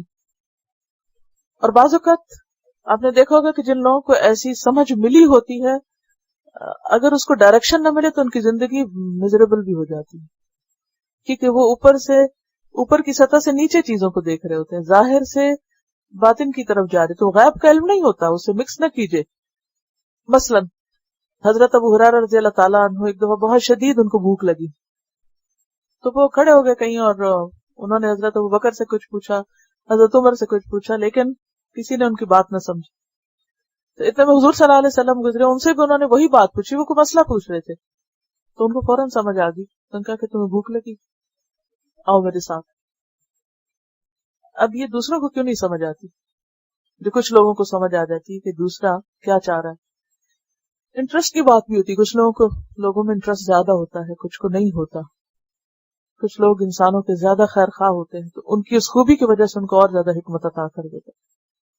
تو جس کے اندر اخلاص ہوتا ہے، سنسیئرٹی ہوتی ہے، تڑپ ہوتی ہے لوگوں کے لیے، کچھ کرنے کا جذبہ ہوتا ہے، تو اللہ تعالیٰ ان کو یہ دولت عطا کر دیتے۔ ان کے 11 بھائیوں کے پاس وہ نہیں تھا جو یوسف علیہ السلام کے اندر تھا، حالانکہ ایک باپ کی اولاد تھے وہ سب۔ تو یہ اللہ کی دین ہے، جسے چاہے دے۔ یہاں پر یہی کہا گیا وَيُعَلِّمُكَ مِن تَأْوِيلِ الْأَحَادِيثِ، یہ صرف خوابوں کی تعبیر کا علم نہیں ہے۔ حدیث کی وضاحت اسی لیے بنے کی کہ ہر وہ کلام جو انسان تک پہنچے، ہر وہ بات جو آپ تک پہنچے، وہ احادیث ہوتی ہیں۔ اور تعویل کیا؟ اس بات کی تہ تک پہنچنا، کہ کہنے والے نے کس مقصد سے کہی ہے، کس چیز کی طرف اشارہ ہے۔ تو جب انسان علم حاصل کرتا ہے، اللہ سے تعلق رکھتا ہے، اس کے اندر اخلاص ہوتی ہے، سنسیئرٹی ہوتی ہے، تو اس کے اندر ایک روشنی آتی ہے، اس روشنی میں وہ بہت کچھ دیکھتا ہے۔ آپ نے دیکھا ہوگا کہ بعض اوقات آپ کسی شخص سے بات کرتے تو یوں محسوس ہوتا ہے جیسے وہ آپ کی بات سمجھ رہا ہے، اور کچھ لوگوں سے آپ سر پھوڑ بیٹھے، وہ نہیں سمجھتے کہ آپ کیا کہنا چاہ رہے ہیں، وہ اس کو کچھ اور ہی رنگ دیتے جائیں گے، کسی اور ہی طرف لے جاتے جائیں گے۔ حالانکہ بعض اوقات تو بہت بڑی بڑی ڈگریاں بھی رکھتے ہیں، پھر بھی نہیں سمجھ ہوتی، بس وہ اس اپنے مخصوص فیلڈ میں تو بہت کچھ جانتے ہیں، اس کے علاوہ کچھ نہیں جانتے۔ تو یہ دراصل اللہ کی دین ہوتی ہے، اللہ کی عطا ہوتی ہے۔ تو اسی لیے وہ فرماتے ہیں وَيُعَلِّمُكَ مِن تَأْوِيلِ الْأَحَادِيثِ، وہ تجھے سکھائے گا باتوں کی تہ تک پہنچنا۔ وَيُتِمُّ نِعْمَتَهُ، اور وہ تمام کرے گا اپنی نعمت کو، اور نعمت سے مراد یہاں نبوت ہے، علیک تجھ پر، وعلی آل یعقوب اور آل یعقوب پر، یعقوب علیہ السلام کی اولاد پر بھی، کما اتمہا جیسے اس نے تمام کیا، علی ابویک تیرے والدین پر، من قبل اس سے پہلے، ابراہیم و اسحاق ابراہیم اور اسحاق پر، یعنی جس طرح اللہ نے ابراہیم اور اسحاق علیہ السلام کو اس نعمت سے نوازا تھا، اسی طرح اللہ تجھے بھی اس نعمت سے نوازے گا۔ یعنی کون سی نعمت؟ نبوت کی نعمت۔ ان ربک علیم حکیم، بے شک تیرا رب علم والا ہے، حکمت والا ہے، یعنی خوب علم رکھتا ہے، خوب حکمت والا ہے، خوب جانتا ہے کہ نبوت کا مستحق کون ہے۔ اسی طرح آپ دیکھیے کہ مثلاً قرآن بہت لوگ پڑھتے ہیں، بہت لوگ پڑھاتے بھی ہیں، لیکن بات وہی ہوتی ہے، کسی کے بتانے سے سمجھ آ جاتی ہے اور کسی کے بتانے سے سمجھ نہیں آتی، حالانکہ اس میں بہت ساری کوٹیشنز ہوتی ہیں، بہت سی دلیلیں ہوتی ہیں، بہت کچھ ہوتا ہے، لیکن سمجھ یہ نہیں آتی کہ لکھا ہوا کیا ہے، یہ کس چیز کا فرق ہوتا ہے۔ حدیث کا لفظ دیکھیے قرآن کے لیے بھی آتا ہے، حدیث کے لیے بھی آتا ہے، حدیث رسول صلی اللہ علیہ وسلم کے لیے بھی آتا ہے، عام باتوں کے لیے بھی آتا ہے، خواب کے لیے بھی آتا ہے۔ تو تأویل الاحادیث یعنی اللہ کی کتاب کو سمجھنے کی صلاحیت یا اس کا لیول بھی ہر شخص کا فرق ہوتا ہے، ٹھیک ہے نا؟ یہ کوئی ایک ٹیکنیکل کام نہیں کہ آپ نے اٹھے اور میتھمیٹکس پڑھانا شروع کر دیا اور یہ بھی میتھمیٹکس کا پروفیسر ہے اور یہ بھی، اور اس نے بھی پڑھا لیا اور اس نے بھی پڑھا لیا۔ قرآن کی سمجھ اور قرآن کے اندر گہرائی کا علم، یہ بھی اللہ کی دین ہوتی۔ اب اس کے لیے کرنا کیا چاہیے؟ صرف قرآن کو رٹ لینا یا صرف ترجمہ یاد کر لینا یا صرف کچھ تفسیریں پڑھ لینا اور اس کی بنا پہ سمجھنا کہ ہم بہت بڑے علامہ بن گئے، یہ کافی نہیں ہے۔ اس کے لیے اللہ تعالیٰ سے علم اور حکمت اور فہم مانگنے کی ضرورت ہے، اور اللہ سے گہرے تعلق کی ضرورت ہے۔ اسی لیے ہم دیکھتے ہیں کہ تاریخ میں جتنے بھی علماء گزرے ہیں، ان میں خاص طور پر جن کا اپنا تعلق اللہ سے مضبوط تھا، ان کے کام میں برکت، ان کے علم میں، ان کی باتوں میں۔ حدیث کی کتابیں بہت سے لوگوں نے لکھی، لیکن جو امام بخاری نے لکھا اور جس طرح انہوں نے ایک ایک باب کو ایک نام دیا، ٹائٹل دیے، اس سے امام بخاری کی سمجھ بوجھ کا اندازہ ہوتا ہے۔ بعض اوقات اوپر اور نیچے جو ٹائٹل وہ دیتے ہیں اور نیچے حدیث کا ظاہری ٹیکسٹ بالکل فرق نظر آتا ہے، اور اس کا کنیکشن ڈھونڈنا پڑتا ہے، پھر جا کے سمجھ آتی، او اچھا، اس وجہ سے امام بخاری اس عنوان یا موضوع کے تحت یہ حدیث لے کر آئے، جبکہ وہ حدیث کسی اور کتاب میں بالکل کسی اور جگہ پر پڑی ہوگی۔ تو ہر شخص کی جو سمجھ کا لیول ہے، کوئی یہاں سے یہاں تک دیکھتا ہے، کوئی وہاں تک دیکھتا ہے، کوئی وہاں تک دیکھتا ہے۔ یہ وہاں تک دیکھنے کی صلاحیت صرف وہ دیتا ہے، انسان نہیں دیا کرتے کسی کو. اور یہ کہنا فلاں کی مجھ پر نظر ہو گئی تو اس وجہ سے میرے ساتھ مجھے یہ علم و حکمت مل گئی، سب غلط باتیں. یہ ساری عنایت اللہ کی ہوتی، یہ اس کی نعمت ہوتی. وَيُعَلِّمُكَ مِن تَأْوِيلِ الْأَحَادِيثِ وَيُتِمُّ نِعْمَتَهُ عَلَيْكَ وَعَلَىٰ آلِ يَعْقُوبَ. اور اس طریقے سے اللہ تعالیٰ تجھے چنے گا، تجھے احادیث کی تعویل بھی دے گا، یعنی ان سب چیزوں کا علم بھی عطا کرے گا، اور اپنی نعمت کا تم پر اتمام کر دے گا. اب دیکھتے ہیں کہ وہ قصہ کیا ہے. لَقَدْ كَانَ فِي يُوسُفَ وَإِخْوَتِهِ آيَاتٌ لِلسَّائِلِينَ. البتہ یوسف اور اس کے بھائیوں میں آیات ہیں، نشانیاں ہیں، عبرت اور نصیحت کا سامان ہے، للسائلین، سوال کرنے والوں کے لیے. مکہ کا جو آخری دور تھا، اس زمانے میں جب حضرت خدیجہ اور ابو طالب کا انتقال ہو چکا تھا، تو ہر طرف سے آپ پر مخالفت کا دباؤ بڑھ گیا تھا، شدید مخالفت ہو رہی. اسی دوران آپ نے جب طائف کا سفر کیا تو اس میں بھی شدید مزاحمت کا سامنا کرنا پڑا. یہ وہی دور تھا جس میں آپ سے لوگوں نے آ کر سوال کیا کہ تمہیں یوسف کی کہانی پتہ ہے، اور ان کا خیال یہ تھا کہ آپ عربوں میں تو کسی کو بھی نہیں پتہ تھی تو کہاں سے پتہ ہوگا. تو ایک طرح سے انہوں نے طنزیہ یا تمسخرانہ انداز میں کہا. تو اللہ سبحانہ وتعالیٰ نے صرف قصہ نہیں سنایا بلکہ اس کے ساتھ ساتھ اس قصے کے اندر سے عبرت اور نصیحت کا سامان بھی فراہم کیا، اور وہ ساری باتیں جو یوسف علیہ السلام کے قصے میں تھی ان میں اہل مکہ کو ایک سبق سکھا دیا کہ دیکھو کس طرح یوسف کے بھائیوں نے یوسف کے ساتھ انتہا درجے کی زیادتی کی، اور کس طرح اللہ تعالیٰ نے ان سے نکال کر اگرچہ آزمائشوں سے گزارا لیکن بہت بڑے مقام پر پہنچا دیا، مصر کے تخت تک پہنچا دیا. تم بھی دیکھو تم اپنے بھائی کے ساتھ کیا کر رہے ہیں. یعنی آپ کی مخالفت کرنے والے کون تھے؟ آپ ہی کے قبیلے کے لوگ، آپ ہی کے رشتہ دار، آپ کے چچا ابو لہب، اور جن لوگوں کے ساتھ آپ نے اتنا عرصہ گزارا تھا، آپ کے نیبر، آپ کے شہر کے رہنے والے لوگ، ابو جہل، عتبہ، شیبہ اور بہت سے لوگ. تو جس طرح تم اپنے بھائی کے ساتھ کر رہے ہو محمد صلی اللہ علیہ وسلم کے ساتھ، اسی طرح یوسف علیہ السلام کے ساتھ بھی ہوا تھا. لیکن دیکھو کہ یوسف علیہ السلام کا انجام کیا ہوا، اور تم بھی یاد رکھو کہ جس شخص کے ساتھ تم زیادتی کر رہے ہو اسے بھی اللہ ایک اعلیٰ ترین مقام تک پہنچائے گا. تو وہ ساری چیزیں ان پر چسپاں ہو گئی جو یوسف کے بھائیوں کی عادات اور ان کی زیادتیاں تھیں، وہ وہی تھی جو مکہ کے لوگ نبی صلی اللہ علیہ وسلم کے ساتھ کر رہے تھے. تو اس لیے اللہ تعالیٰ فرماتے ہیں کہ یوسف اور اس کے بھائیوں میں نشانیاں ہیں سوال کرنے والوں کے لیے، سبق ہے، عبرت ہے، نصیحت ہے. اے پوچھنے والوں، جو تم پوچھ رہے ہو اس میں دراصل تمہارے لیے نصیحت کا بہت بڑا سامان ہے اگر تم سمجھو تو. کیسے؟ اذ قالوا لیوسف واخوہ احب الی ابینا، جب انہوں نے کہا، یعنی آپس میں بات کی، بھائی مل بیٹھے اور آپس میں باتیں ہو رہی تھی کہ یوسف اور اس کا بھائی ہمارے باپ کو زیادہ محبوب ہے. یوسف کے بھائی کون تھے؟ بنیامین، جو ماں کی طرف سے حقیقی بھائی تھے. یوسف اور اس کے بھائی ہمارے والد کو زیادہ پیارے ہیں، وہ ان سے زیادہ محبت رکھتے ہیں، اور والدین کی کسی بچے کے ساتھ زیادہ محبت اور اس کی طرف زیادہ عنایت باقی بہن بھائیوں کے لیے جیلسی کا سبب بنتا ہے. ان کو نیچرل سی بات ہے. یعقوب علیہ السلام کس وجہ سے ان سے محبت کرتے؟ دو وجوہات تھیں.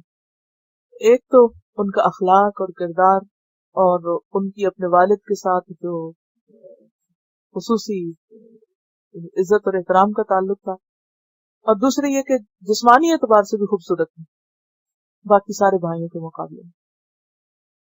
کسی بھی انسان کی یہ دو چیزیں انسان کو بہت متاثر کرتی ہیں، ظاہری حسن بھی اور باطنی حسن بھی. عموماً ظاہری حسن لوگوں کو اٹریکٹ کرتا ہے اسی لیے لوگ ہر وقت اس فکر میں رہتے ہیں کیسے خوبصورت بنے تاکہ دوسروں کو اٹریکٹ کر سکیں، اور اسی لیے قیمتی سے قیمتی لباس پہنتے ہیں، ہزاروں ڈالر خرچ کرتے ہیں اپنی بیوٹیفیکیشن پر، اور آخری حد تک چلے جاتے ہیں اپنے آپ کو اذیت دینے میں، بعض اوقات سرجریز کرواتے ہیں، معلوم نہیں کیا کچھ کرتے ہیں۔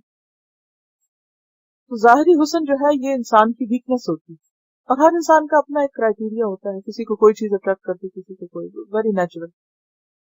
اور اگر ظاہری حسن کے ساتھ کسی کے اندر اخلاق بھی ہو، کردار بھی ہو، دوسروں کے لیے سافٹ کارنر بھی ہو، ادب اور احترام بھی ہو، علم بھی ہو، سمجھ بھی ہو، تو یہ چیز اور بھی زیادہ اٹریکشن کا باعث بنتی ہے۔ اب یوسف علیہ السلام کے اندر یہ ساری کوالٹیز جمع ہو گئی، بات سمجھتے بھی تھے، فرما بردار بھی تھے، خوبصورت بھی تھے، اور باقی تمام بھائیوں کے مقابلے میں نکھرے ہوئے تھے، آؤٹ اسٹینڈنگ۔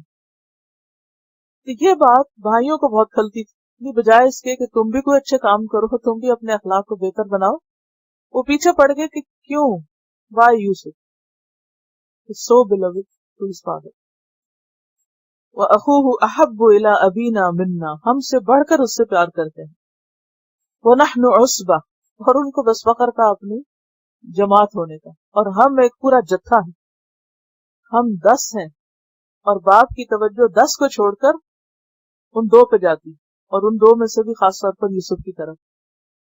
إِنَّ أَبَانَا لَفِي ضَلَالٍ مُبِينٍ، ہمارے والد تو بالکل صریحاً غلطی پر ہیں۔ دلال کا لفظ اگرچہ گمراہی کے لیے آتا ہے، لیکن یہاں معنی کیا ہے؟ لا علمی، یعنی ہمارے باپ کو کچھ پتہ ہی نہیں، he doesn't know۔ آج بھی بہت سے بچے کہتے ہیں you don't know، آپ کو خبر ہی نہیں کچھ، سب علم ہمارے پاس ہے۔ تو دلال کا لفظی معنی گمراہی بھی ہوتا ہے اور لا علمی بھی ہوتا ہے۔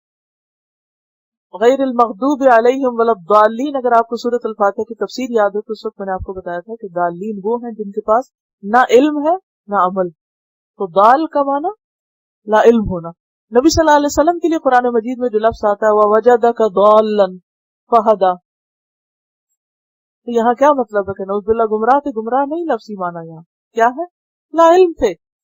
مَا كُنْتَ تَدْرِي مَا الْكِتَابُ وَلَا الْإِيمَانُ، تمہیں نہیں پتا تھا کتاب کیا ہوتی ہے، ایمان کیا ہوتا ہے، تو اللہ نے آپ کو ہدایت دی، وَوَجَدَكَ ضَالًّا فَهَدَىٰ۔ تو یہاں یعقوب علیہ السلام کے لیے بھی کیا کہا کہ اِنَّ أَبَانَا لَفِي ضَلَالٍ مُبِينٍ، یعنی لا علم ہے، انہیں سمجھ نہیں ہے۔ اور اسوہ کہتے ہیں مضبوط جماعت کو، جو سب ایک دوسرے کے حامی و ناصر ہوں، طاقتور لوگ جو آپس میں ایک ہوں، تو وہ آپس میں بیٹھ کر اپنے والد کے خلاف باتیں کرتے رہتے۔ ایسا بھی ہوتا ہے بعض اوقات خاندانوں میں، آپ نے دیکھا ہوگا کہ کچھ بہن بھائی ماں باپ کے خلاف اکٹھے ہو جاتے ہیں، کوئی چھوٹی سی شکایت ہوئی ایک کو، اس نے سب کا دماغ خراب کیا اور اس کو اپنا گروپ بنا لیا، اور کچھ خدا کا خوف نہیں ہوتا کہ کر کیا رہے۔ کسی کے بھی خلاف محاذ آرائی کو بہت اچھی چیز نہیں، لیکن ماں باپ کے خلاف اور پھر اس میں باقی سبلنگز کو بھی ساتھ ملا لینا تو بہت بڑا شیطانی فعل ہے، اور اس میں سے کوئی خیر نہیں نکلتی کبھی۔ یہاں یہ بھائی بھی اکٹھے ہو کر اپنے باپ کے خلاف غیبت اور ان کے اوپر باتیں بناتے ہیں۔ اب وہ جو حسد ہے، اندر کی جلن اور کڑھن، وہ چین نہیں لینے دیتی، لہٰذا صرف اتنا ہی نہیں وہ اب شکوہ شکایت کرتے کہ ہمارے والد جو ہیں وہ ہمارے سے زیادتی کر رہے ہیں، بلکہ اس سے آگے بڑھ کر سوچتے ہیں کہ یوسف ہی کو ٹھکانے لگا دو تاکہ باپ ہماری طرف متوجہ ہو جائے۔ یہ انتہا درجے کی انسانی ویکنس ہے۔ کسی کی توجہ حاصل کرنے کے لیے عموماً کیا کرتے ہیں کہ جو توجہ کا مرکز ہے اس کو آگے سے ہٹا دو تاکہ ہمیں توجہ مل جائے۔ اقتلوا یوسف، اور ہٹانے کا سب سے مکمل طریقہ کیا ہے کہ قصہ ہی پاک کر دو، قتل کر دو، یوسف کو قتل کر دو۔ اب اطرحوہ، یا اسے پھینک دو، اردن کسی ایسی زمین میں، یخل لکم وجہ ابیکم، کہ خالی ہو جائے تمہارے لیے تمہارے باپ کا چہرہ، یعنی اس کی توجہ پھر تمہاری طرف ہو جائے، نہ یوسف ہوگا، نہ یوسف کی طرف پیار سے دیکھیں گے، نہ اس کی طرف مائل ہوں گے، اور پھر مجبوراً ان کو ہماری طرف متوجہ ہونا پڑے گا۔ وَتَكُونُوا مِن بَعْدِهِ قَوْمًا صَالِحِينَ، اور تم سب اس کے بعد نیک بن جانا، نیک لوگ بن جانا، یعنی پہلے کر لو گناہ، پھر اس کے بعد توبہ کر لینا۔ نیک بن جانا سے تمہارا حال اچھا ہو جائے گا. اب بھی بہت سے لوگ کہتے ہیں پہلے سب کچھ کر لو پھر حج کرنے چلے جانا. کیا کریں ابھی مجبوری ہے. جو بہت سی چیزوں کو پتا ہوتا ہے یہ بھی حرام ہے یہ غلط ہے, کہتے کیا کریں.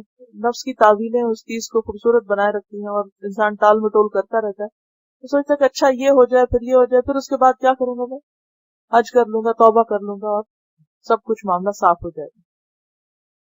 کہیں سے حرام مال مل رہا ہو تو چلو لے لیتے ہیں اور اس میں سے کچھ صدقہ بھی کر دیں گے.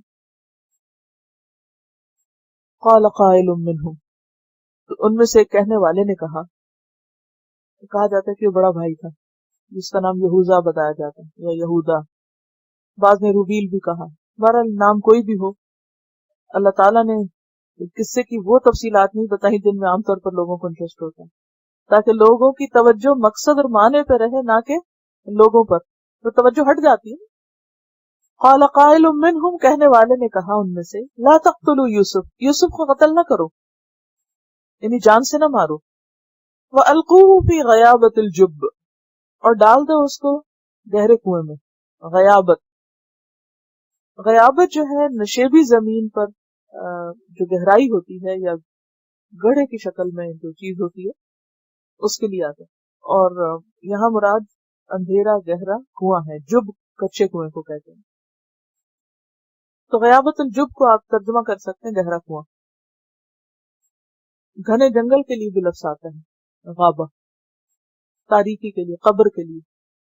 یلتقطہ بعض السیارہ, اٹھا لے گا اس کو کوئی قافلہ, یعنی یہاں راہ چلتے مسافر آئیں گے اٹھا کے لے جائیں گے, ہماری جان چھوٹ جائے گی, لوگ اس کو غلام بنا لیں گے, کہیں بیچ دیں گے, اپنے ساتھ لے جائیں گے, ہمارے گھر سے ہمارے شہر سے وہ چلا جائے گا.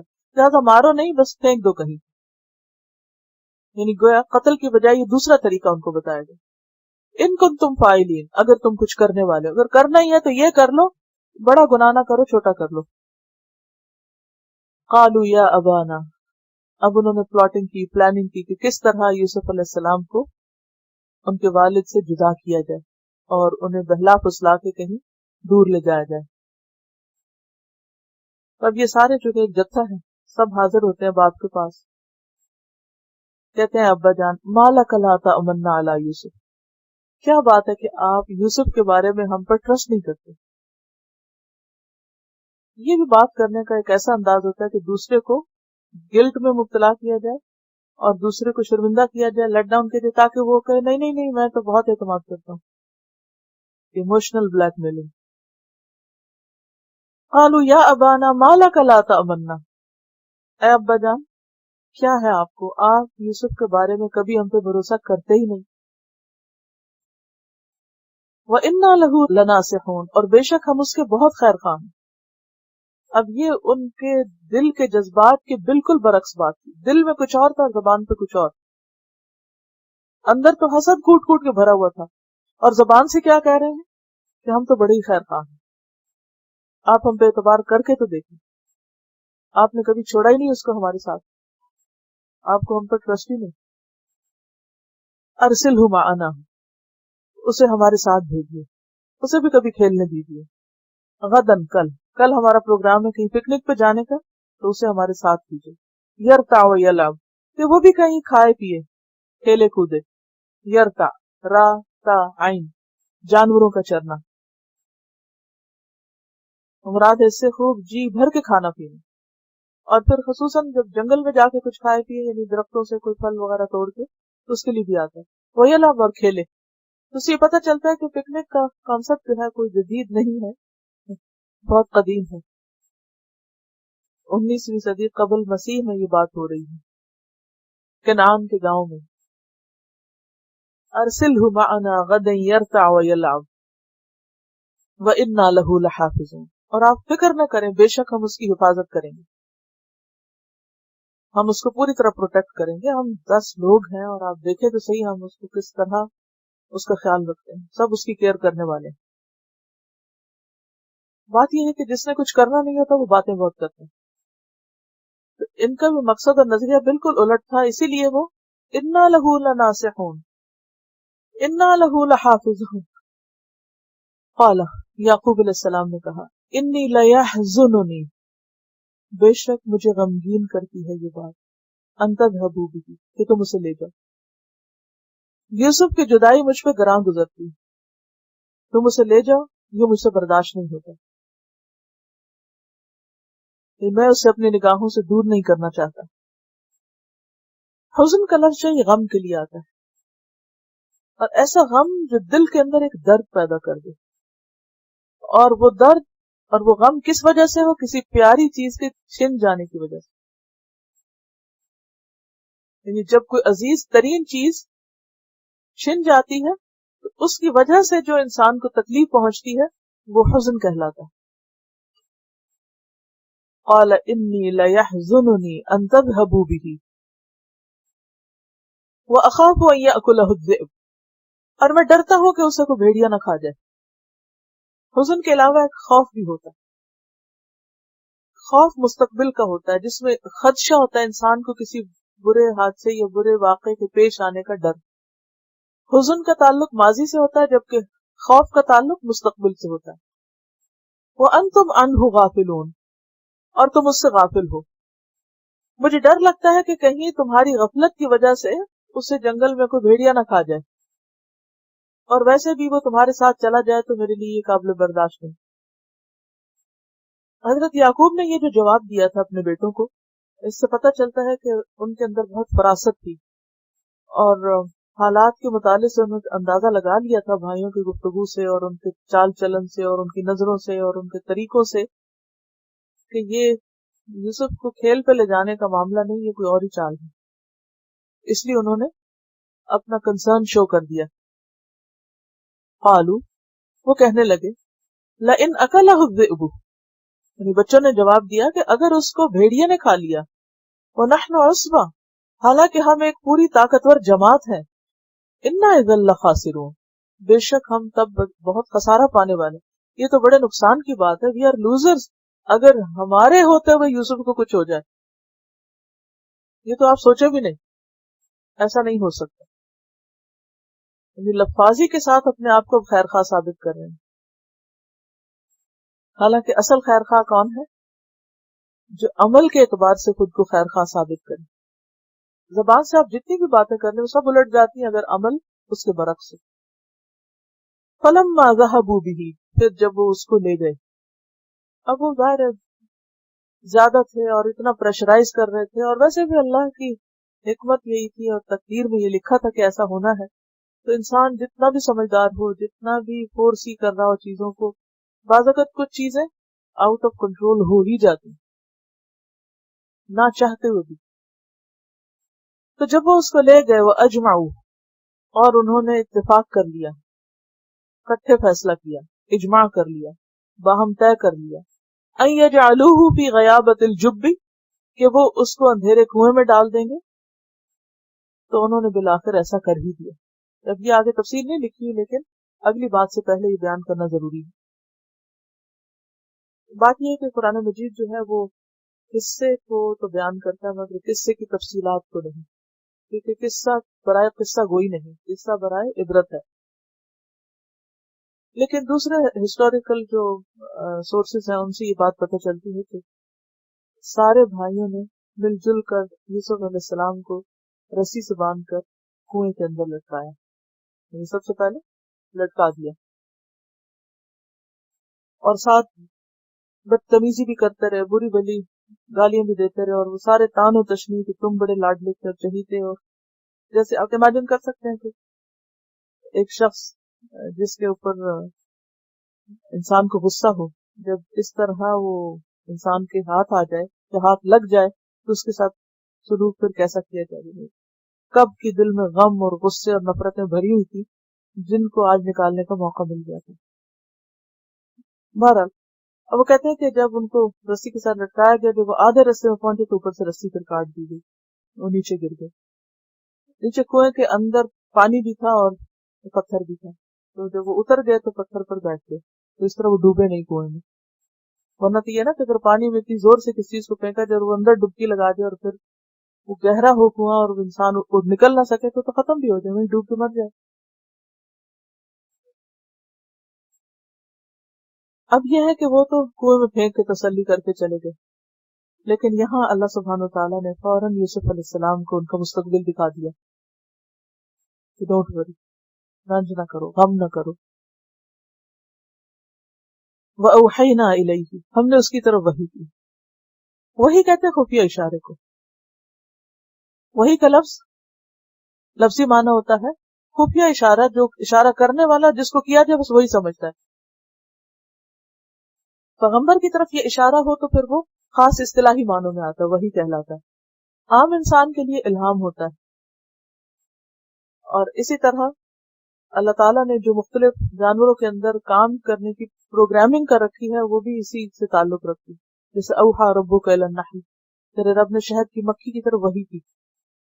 یعنی خفیہ طریقے سے اس کو ساری تعلیم دیتا ہے اللہ کہ کس طرح وہ اپنا کام کرے، کیسے کیسے کرے.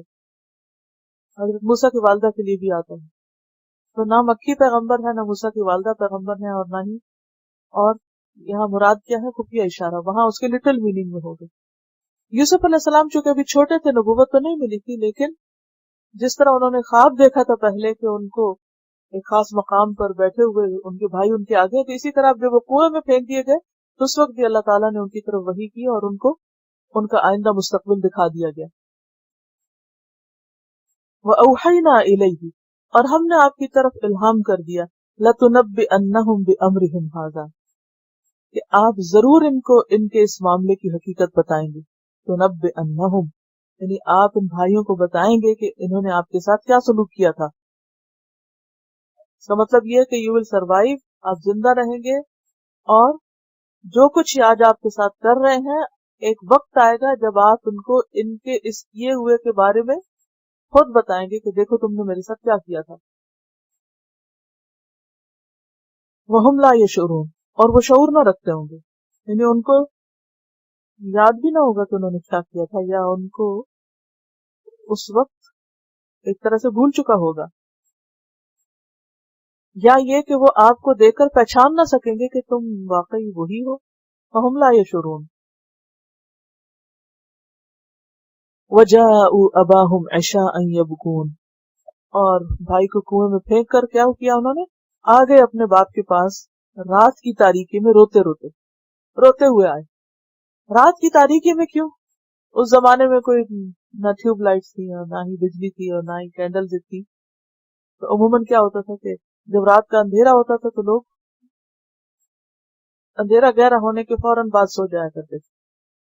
اگر آپ میں سے کوئی بچپن میں کسی گاؤں میں رہا ہو جہاں لائٹ نہیں ہوتی تھی، کیونکہ میرا کچھ عرصہ ایسی جگہ پہ گزرا ہے، اس میں کیا ہوتا تھا کہ مغرب تک لوگ جلدی جلدی اپنے کام کر لیتے، مغرب سے عشاء تک بمشکل عشاء کا انتظار کرتے، اور عشاء ہوتے ہی نماز پڑھی اور سو گئے سب. کوئی بہت دیے جلا کے، دیا تو اس وقت جلتا تھا جب کوئی واقعی کوئی بہت ضروری کام کرنا. That's it.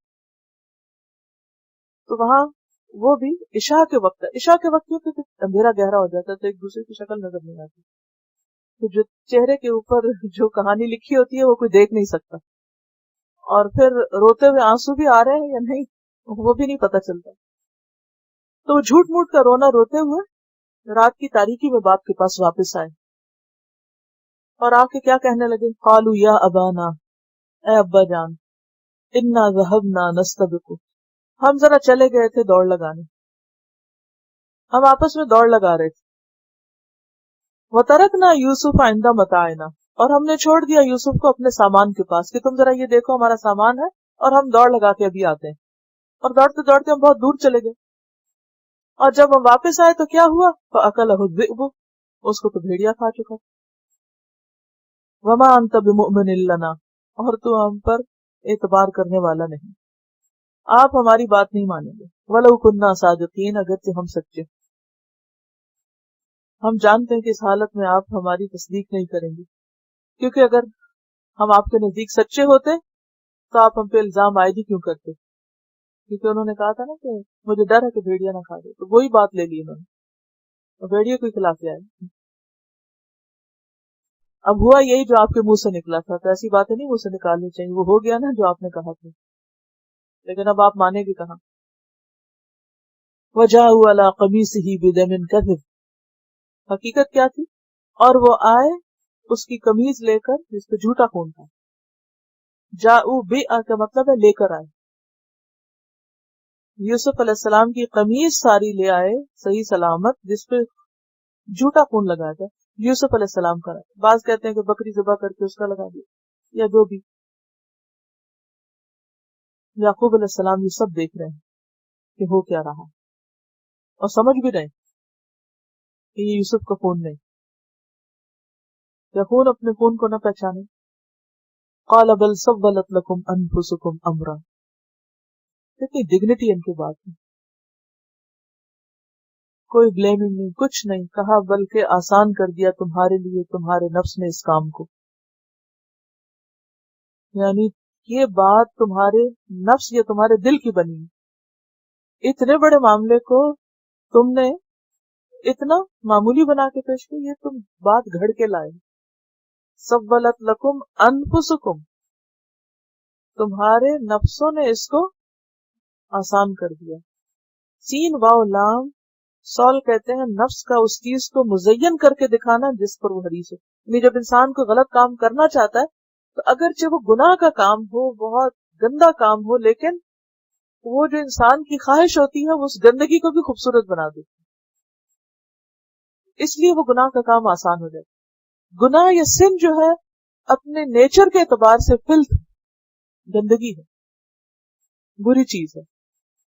کسی کے ساتھ ظلم کرنا، زیادتی کرنا، گندے الفاظ منہ سے نکالنا، یا کوئی غلط کام کرنا، حرام کام کرنا، چوری کرنا، زنا کرنا، یہ سب اٹس سیلف گندگی ہے۔ لیکن جب چور چوری کرتا ہے یا زناکار زنا کرتا ہے تو کیا وہ اسے گندا کام سمجھتا تھا؟ اس کا نفس اس کو اتنا خوبصورت بنا دیتا ہے، اتنا اٹریکٹو کر دیتا ہے، تو یہ جو برائی کے اندر اٹریکشن کا پردہ اس کے اوپر آ جاتا ہے اس کو سولا کہتے ہیں۔ بعض تفاسیر میں یہ بھی ہے کہ انہوں نے بیٹوں سے کہا کہ اگر یوسف کو بھیڑیا کھا گیا تو قمیص کیوں نہیں کھائی اس نے؟ کیسا شریف بھیڑیا تھا کہ اس نے یوسف کو تو کھا لیا لیکن قمیص کو صحیح سلامت حالت میں خون لگا کے میرے پاس بھجوا دیا، تمہارے حوالے کر دیا۔ فصبر جمیل، صبر کروں گا بہت اچھا، ایسا صبر جس میں کوئی شکوہ نہ ہو، کوئی جزا فضا نہ ہو، خوبصورت صبر۔ کیونکہ بعض اوقات انسان صبر کر رہا ہوتا ہے لیکن اس کے اندر شکوہ بھی شامل ہوتا ہے، یا اندر ایک کوڑھن رہتی، ایک جلن رہتی، ایک غیظ و غضب رہتا ہے، یا مجبوری کا صبر ہوتا ہے، کمزوری کا صبر ہوتا ہے کہ انسان کا بس نہیں چلتا کچھ کرنے کا۔ لیکن یہاں کیا ہے تو میں اس کو ایکسپٹ کر رہا ہوں، اللہ کی تقدیر، جو ہونا تھا وہ تو ہو گیا، جو تم نے کرنا تھا کر دیا، اب میرا ٹیسٹ ہے، میرا امتحان ہے کہ اس موقع پر مجھے کیا کرنا ہے۔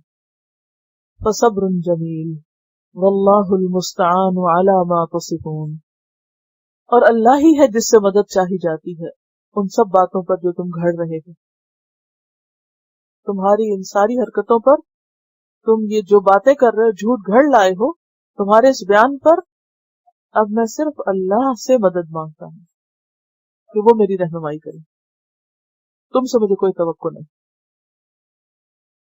اس سے آپ دیکھیے کہ یوسف علیہ السلام کے ساتھ تو جو ہوا، لیکن یعقوب علیہ السلام کے کردار میں کس قدر خوبصورتی تھی۔ اپنے آپ کو ان کی جگہ رکھ کر دیکھیے کہ اگر آپ کے ساتھ آپ کے بچے ایسی زیادتی کریں، آپ کا ری ایکشن کیا ہوگا؟ تو اس میں ہر ایک کے لیے سبق ہے، بچوں کے لیے بھی سبق ہے، بڑوں کے لیے بھی ہے، کیونکہ یہ قصہ اصل میں ایسا قصہ ہے کہ جس میں سب کے لیے کچھ نہ کچھ بیان ہوا ہے، ہر ایک کا کسی نہ کسی طرح ذکر ہے، بہت کچھ اس قصے نے سمیٹا ہوا اپنے اندر، تو ہم میں سے ہر ایک اپنے آپ کو اپنے لیے اس میں سے سبق لے۔ چلیے تلاوت سنتے ہیں۔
دعوانا ان الحمد للہ رب العالمین. سبحانک اللہم و بحمدک نشہد ان لا الہ الا انت نستغفرک و نتوب الیک.